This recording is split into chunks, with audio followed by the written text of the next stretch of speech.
Hey everybody, welcome back to PerfWeb. Um, as you can see, I am not Joe Basha. Joe is clinical today, so you guys are stuck with me.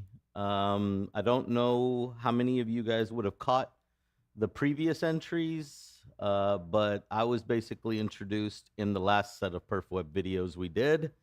My name is Samir Patel, MD CCP. I practiced medicine for about 8 years in India, came over to the States, got into the wonderful world of perfusion. And now I'm here to try to give back some of the stuff that I've learned over time. Um, we're going to step away from what we typically do because today's a special edition of PerfWeb and you guys are stuck with just me again.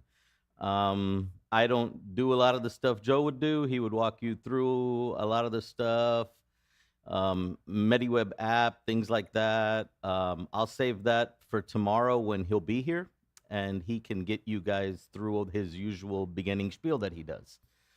Since I don't know it, I'm not going to try to be him. I'm just going to be me and we will move forward from there. So I don't know how many of like last time. You can go ahead, David, to the screen. Yeah. So a couple of PerfWebs ago, we covered a little bit about NRP.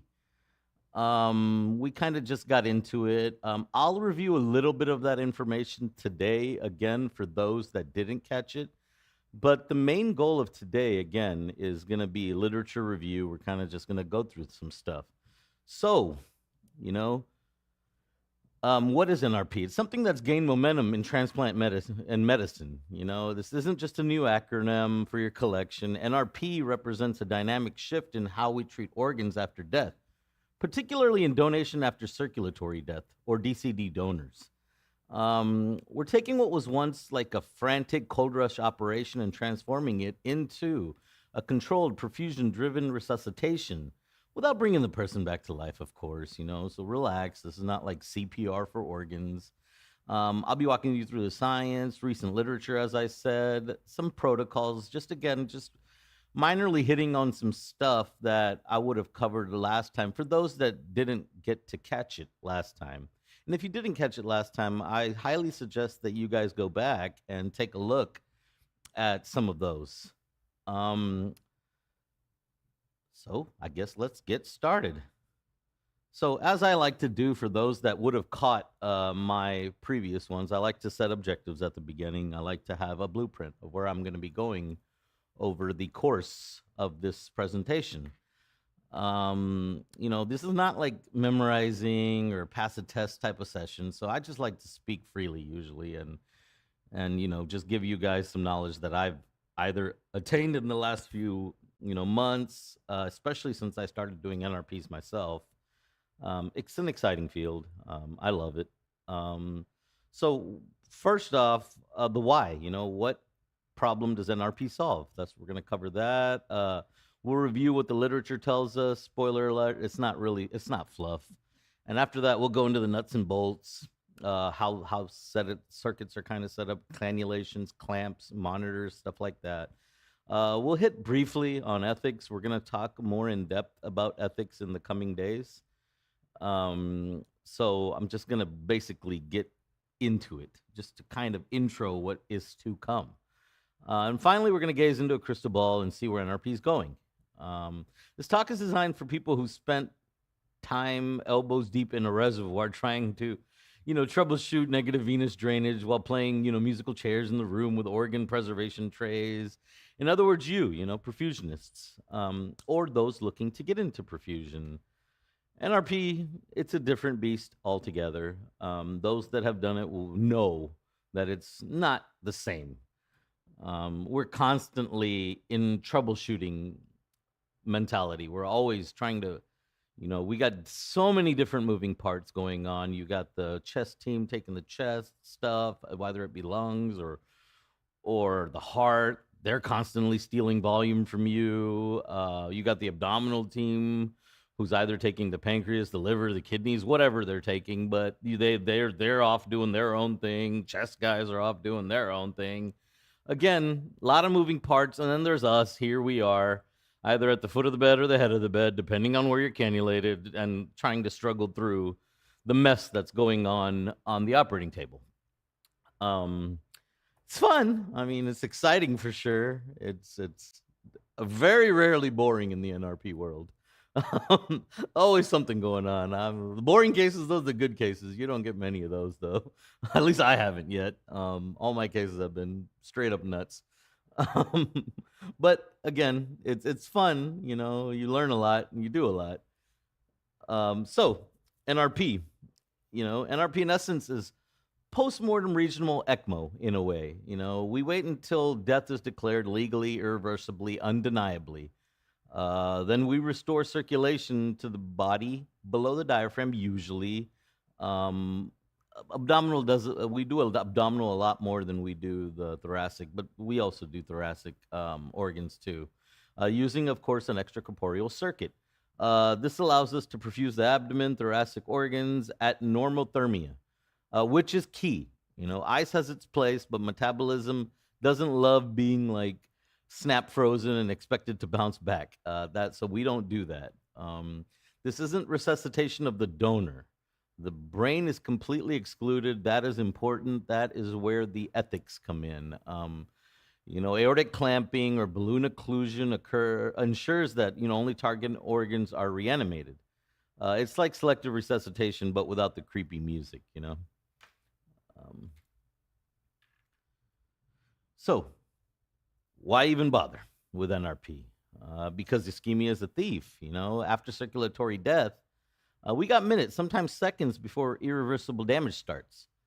In the kidneys, that might mean like delayed graft function.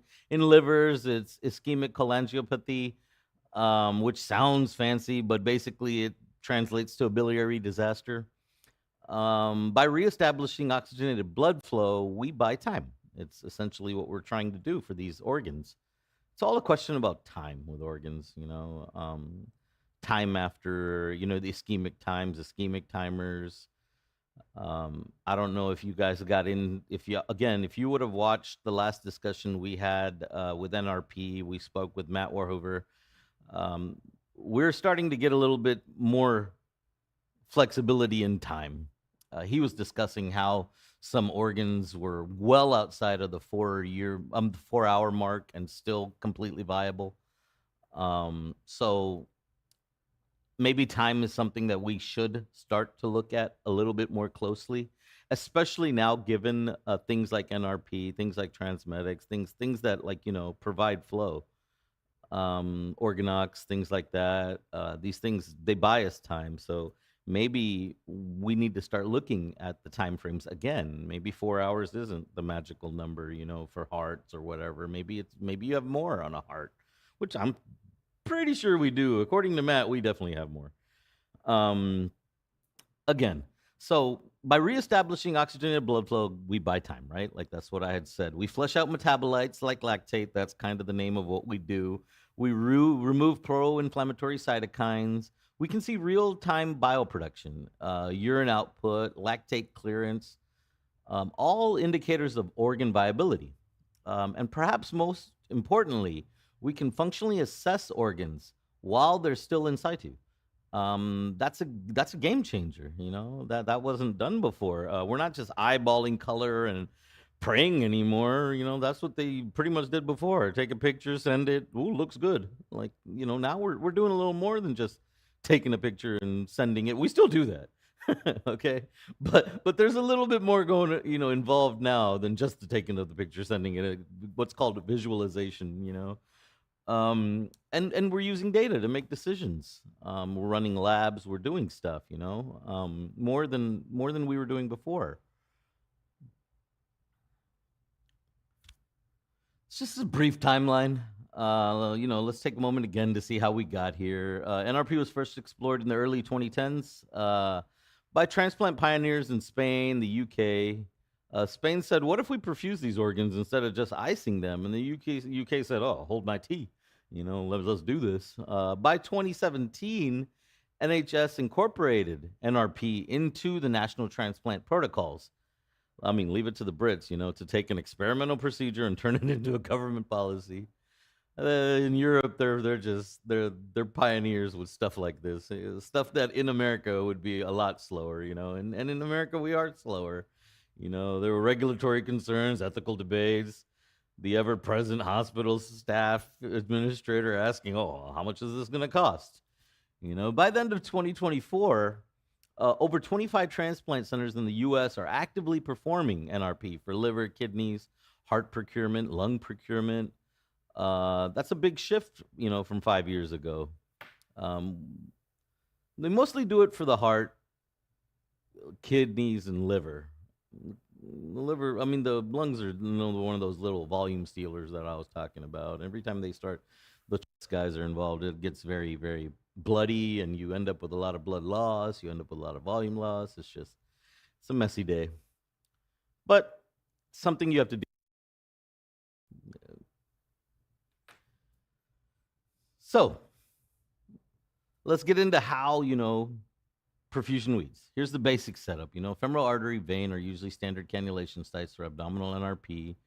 For thoracoabdominal cases, you might, at central cannulation, you place an aortic clamp. You deploy a balloon. That's another way of clamping. Endo clamps, I believe they're called.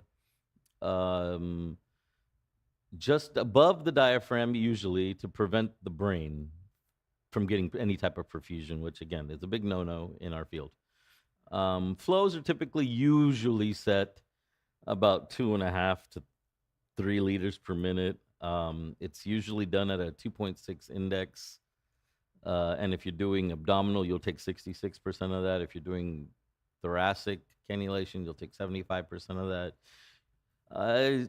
Standard stuff for MAP, but you typically want to keep it around 60, 70. Goldilocks zone, again, for most organ perfusion. I covered that very in-depth in previous PerfWebs if you guys want to go take a look. Normothermia can be maintained with a heater-cooler unit.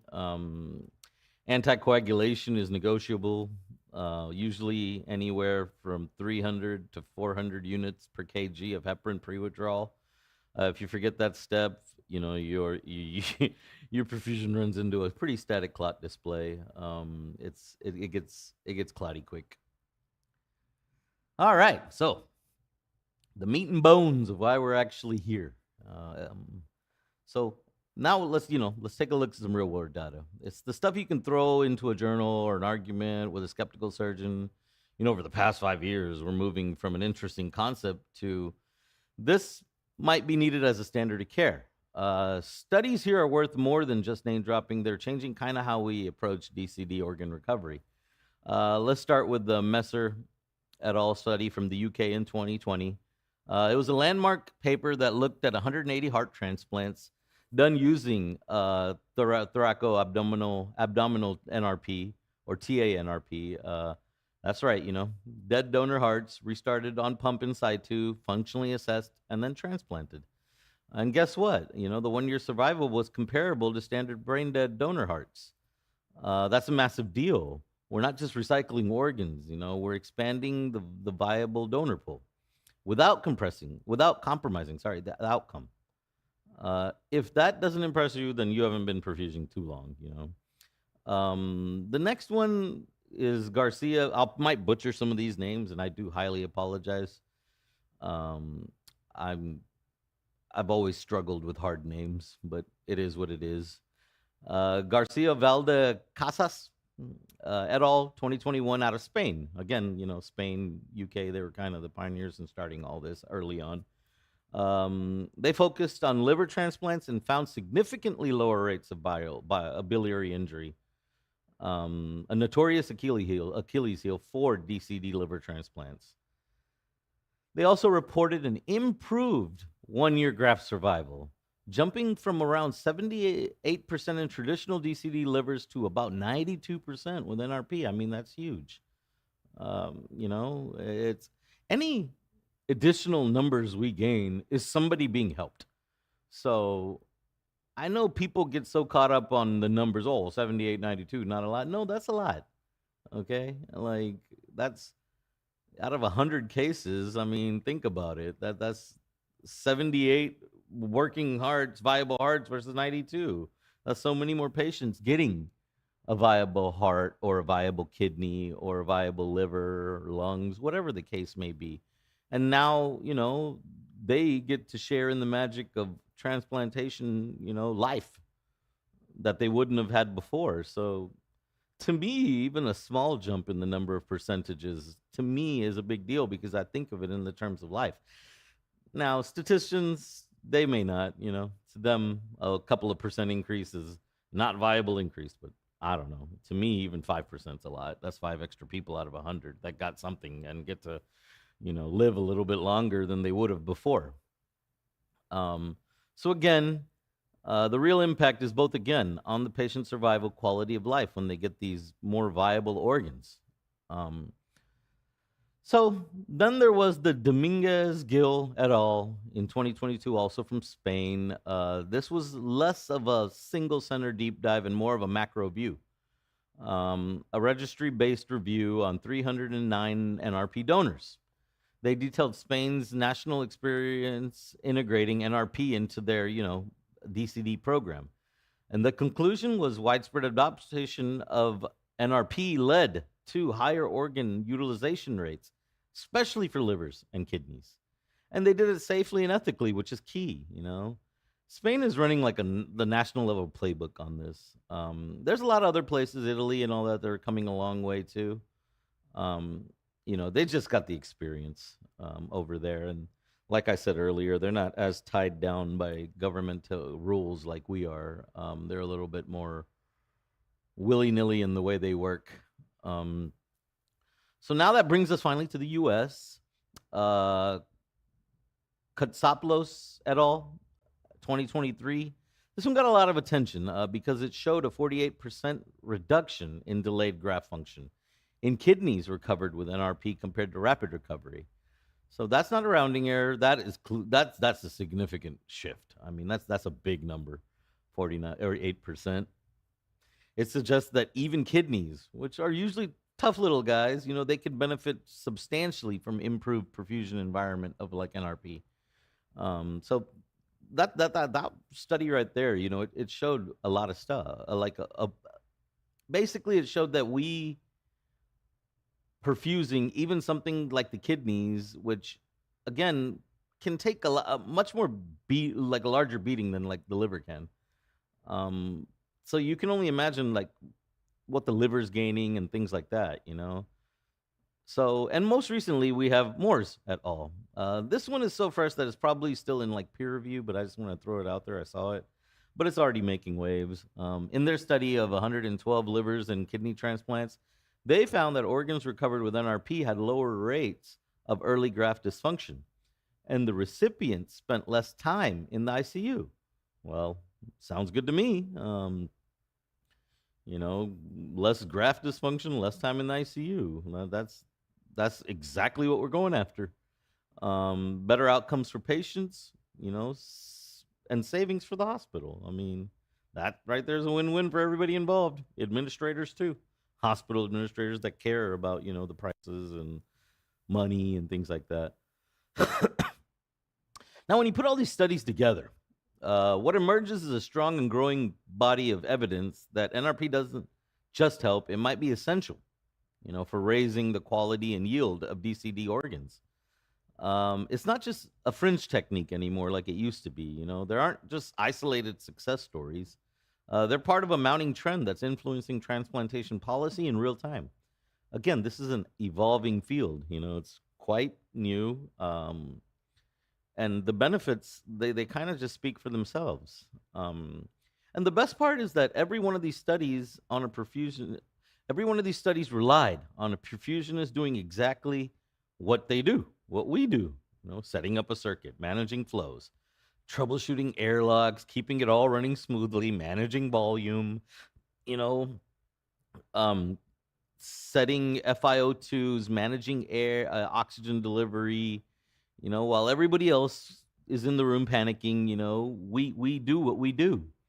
So we're already trained in doing this. It's just, again, a little different. You just got to kind of take it with a grain of salt but I picked it up pretty quickly for the most part. again, you're just doing what you usually do. You're just doing it in a lot faster paced environment. And again, the troubleshooting is vast. You're constantly in troubleshooting mode, which is fun, to me at least. Some people, maybe it's not for them, but I like it. So, so liver transplant outcomes. So, like I had said before, the livers are sensitive creatures. A little ischemia and they start to fall apart. Like I told you before, Garcia Valdecacas, showed that the NRP livers had a 92% 1 year graft survival compared to the 78% with traditional DCD. They had fewer biliary complications, especially non anastomotic strictures, sorry, which are usually the bane of most like post transplant hepatology. It it's usually like those are the problem areas for the most part. Moore's 2024 data also showed better liver function, lower AST ALT peaks. Um, Ischemic biliary cholangiopathy also was down. So it's not just a clinical improvement, like I said. There's also the shorter ICU stays that equates to lower costs, hospital costs. So that's always a good thing for getting stuff approved in your hospital. So kidney outcomes, kind of, they tolerate ischemia a little bit better than livers, but that doesn't mean they like it. No organ in your entire body likes ischemia. Not even your skin. Nothing does. It's just the way it is. Skin, even though, your skin cells are constantly replicating and constantly you're getting new, old washed out new ones, old scruffed off, I should say, not washed out, new cells coming in your skin. Still doesn't like ischemia. Nothing does in your body. We are very oxygen dependent creatures. Every part of our body loves the stuff, and every part of the body starts to cry and complain when it doesn't get what it wants. So, again, Kostopoulos et al., they showed NRP kidneys had a 40% reduction in delayed graft function. That's not subtle. That's a shift in paradigm. Creatinine clearance improved at 7 and 30 days. They checked that. Spain's registries back up all this information with 1,100 NRP kidney transplants showing better long-term survival than traditional DCD approaches. You don't, you want to avoid dialysis, in the first week post transplant. Start the NRP pump. It's simple. Uh, get that creatinine clearance down. You want the kidneys to be happy. We don't want to go on dialysis. Dialysis basically makes the kidneys not do what they're supposed to do. So you don't want that. Um, it's just never a good thing. So heart transplant, lung transplantations with NRP. So yeah, a, the beating heart in a dead donor sounds like something like out of a Halloween episode of Grey's Anatomy, but it's real. I mean, it happens. We do it. Messer et al. Used NRP in 180 DCD heart transplants. They left the heart in the donor, perfused it regionally, and then explanted and confirmed adequate function. I mean, that's how they did it. Lactate levels, rhythm, contractility, all assessed in vivo. These hearts performed just as well as hearts from brain dead donors. And the best part is that you get to skip the $250,000 ex vivo perfusion device. So some budget friendly cardiac necromancy.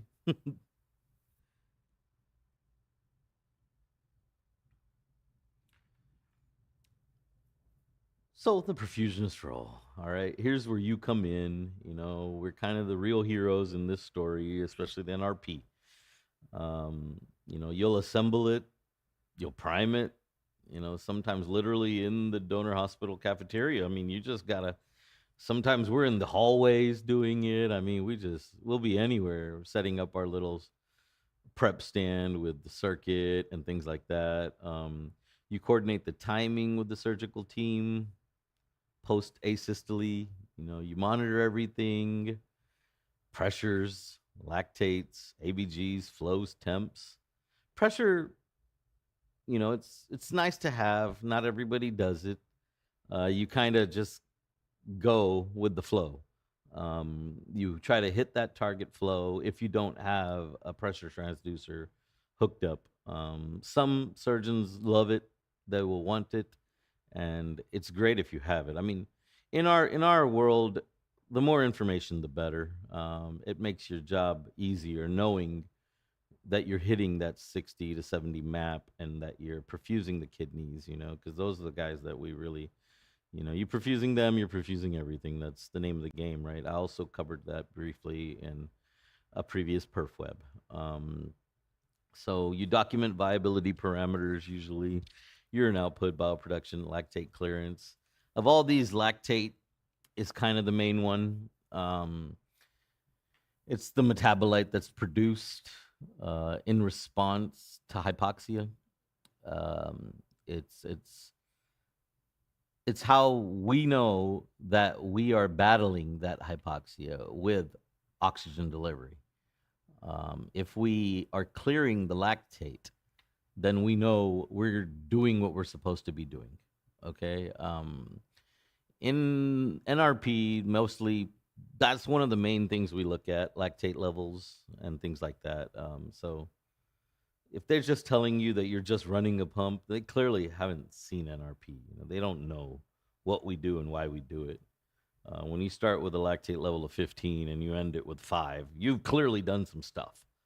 Okay, you washed out quite a bit of metabolites. We don't run cytokine levels, but you assume that if you're clearing out lactate at that level, then you're also clearing the pro-inflammatory cytokines as well. So a lot of people, you'll hear stuff. I mean, I've heard stuff. Oh, you guys are perfusing dead people. No, man, we're not. Okay. Yes, sure, it looks like that on paper, but what we're doing is perfusing organs. So those organs are more viable when given to the people that come after us. Whoever comes out, the recipient, when they get a better product. That's why we do this. And people, again, ethically, you'll hear all kinds of stuff. You'll hear all kinds of comments. I've been doing this a short time and already heard so many things. But it is what it is. In the end, it's like I said before. It's just a perfusionist doing what a perfusionist does. We're not doing anything special. Yes, the circumstance is different, but we're just doing what we do every day if we're doing a heart. The same logic applies to if the patient's alive and we're doing a cabbage or we're doing a valve or anything. I mean, we still need to perfuse, we still need to oxygenate, we still need to maintain lactate levels. If they go up, we got to bring them down. You can't just leave them up there. You got to increase flow. You got to increase DO2. You got to do something to get that lactate down. It's we're just doing the same stuff. We're just doing it in a different context. So you'll hear a lot, which is normal.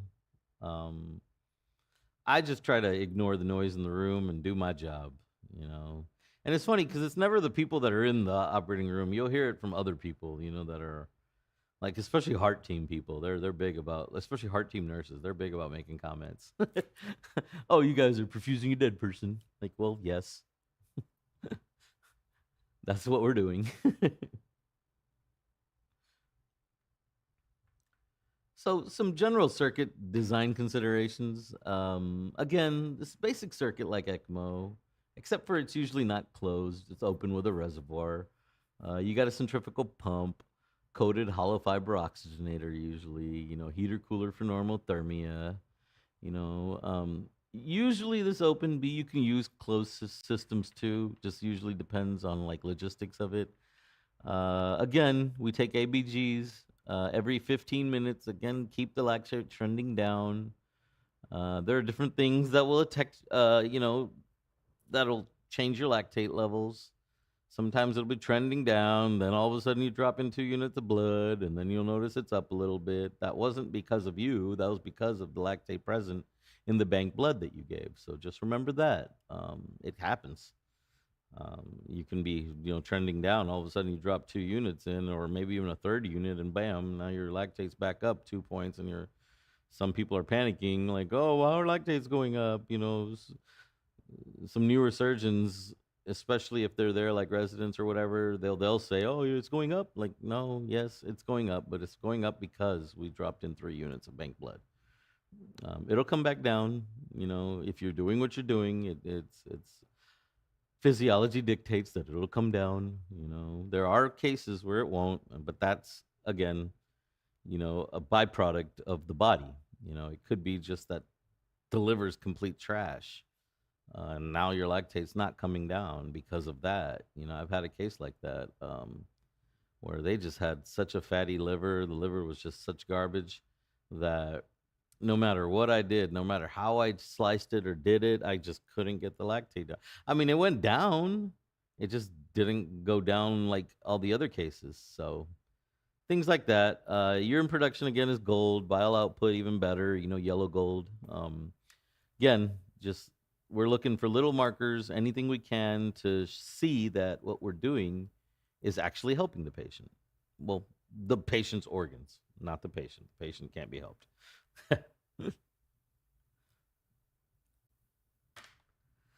So, a little bit of the stuff I was mentioning before, the ethical safeguards and legal safeguards. Um, so, let's not skirt the uncomfortable part. This is ethically charged territory. Like I've said, death must be declared before NRP, and that has no shortcuts. You wait even after the heart is no longer beating. There's usually a waiting period. Depends on your state. Could be 5 minutes, could be 2 minutes, just depends.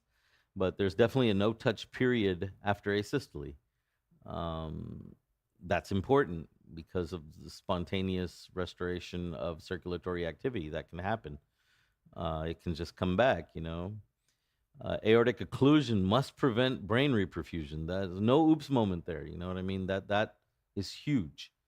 Um, Seen cases where that wasn't the case, or the clamp wasn't on right, or whatever the case may be. The the balloon wasn't inflated all the way if they're using an endo clamp. Just again, that cannot. You have to be clamped. It's very important part of it. Informed consent, from the family must explicitly explain NRP, especially in the U.S. where this is still relatively, new. Um, you need to tell them, explain to them what we're actually doing, how we're doing that, what we're gonna do. Explain to them, what's about to happen to their loved one after the loved one passes. Um, it kind of, helps the ethical side of it for sure.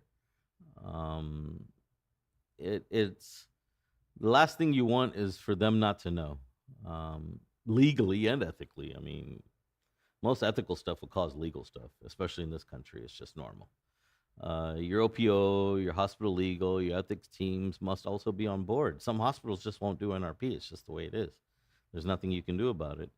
If they're not, then NRP doesn't happen. I mean, it's just the name of the game. Um, Everybody has to know what we're about to do and why we're about to do it, and they have to agree with it. And again, this is new, so there's going to be a lot of people that don't agree with it. There's going to be people that say it's not ethical, say it's, some religious organizations will not stand for it. Religious hospitals won't go for it. Catholic hospitals, whatever the case may be, some just won't do it. It's just, again, new territory, so just give it time. I mean, as time goes on, people get more accepting, especially with stuff that would help other people in the long run. You just got to kind of wait out, and those long runs have to be proven, more than it's being proven right now, but still, again, it's pretty new. So,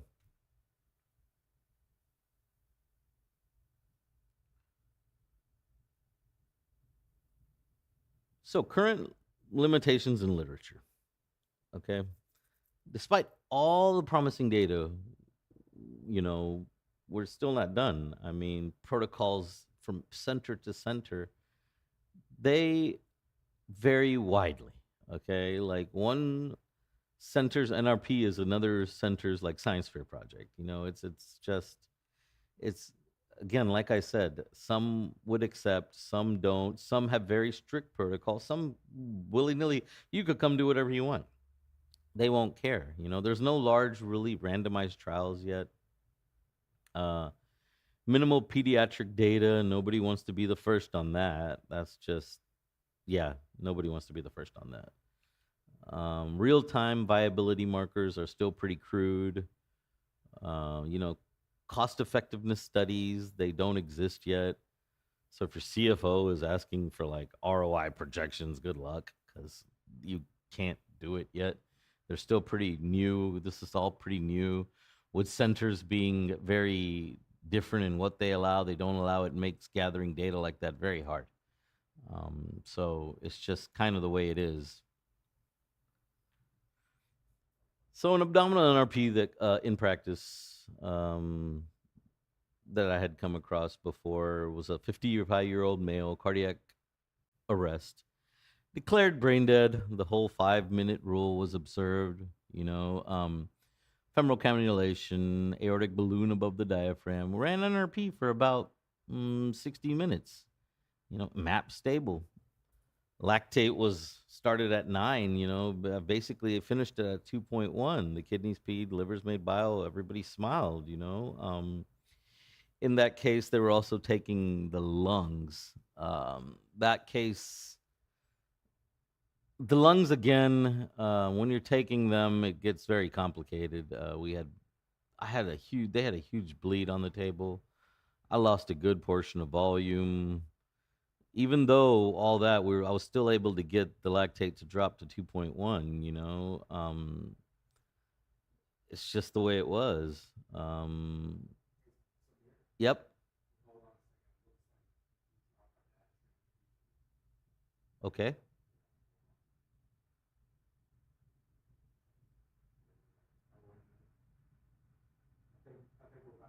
Are we? Okay. Are we back? Okay. Well, I guess we had a hiccup there. See, that's happening because Joe's not here and Magic's not here. You guys got me and David. Yeah, me and David. So you're gonna have some issues. Again, yeah. So in this case, both organs transplanted. Everything was done. Everything looked good. The stuff works. So that's a good thing. So the future of NRP, where's all this going? Ah, so portable NRP rigs are being developed, field ready, lighter, faster.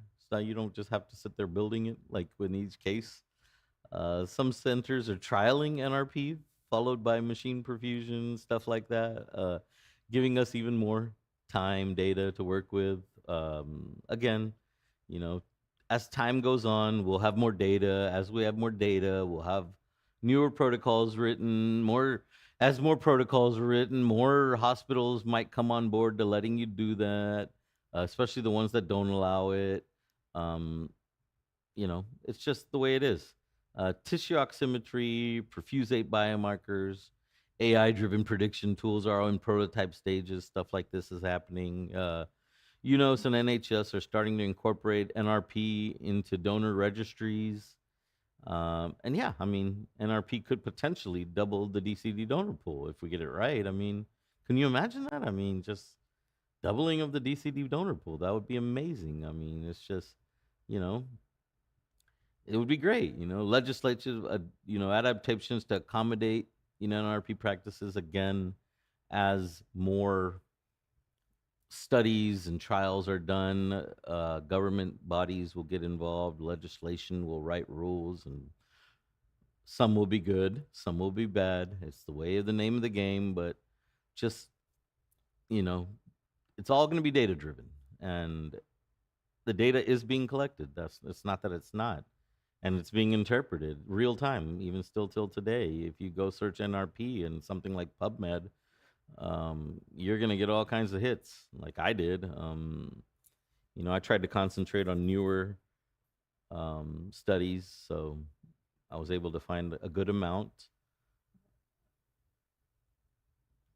So my final thoughts about this is NRP basically isn't a gimmick. I've kind of said that it's kind of the culmination of decades of perfusion and transplant science. It gives us better outcomes, more data again, real-time organ viability. It comes with, it comes with its ethical and operational complexities, but perfusions, we drive in complexity. It's what we're trained to do is deal with stuff like this. You're not just pushing flow, you're shaping transplant success rates. It's kind of how we're doing it. You're not, you know, as time goes on, again, people will understand a little bit more of what we do. Right now, so many people don't even know what it is. I mean, so many perfusionists don't even know what it is. It's still in early infancy stage and growing. It will one day, I'm assuming, become the norm. At least that's what I assume. So let's just keep doing it. Let's just keep on making a difference. It'll definitely help as time goes on.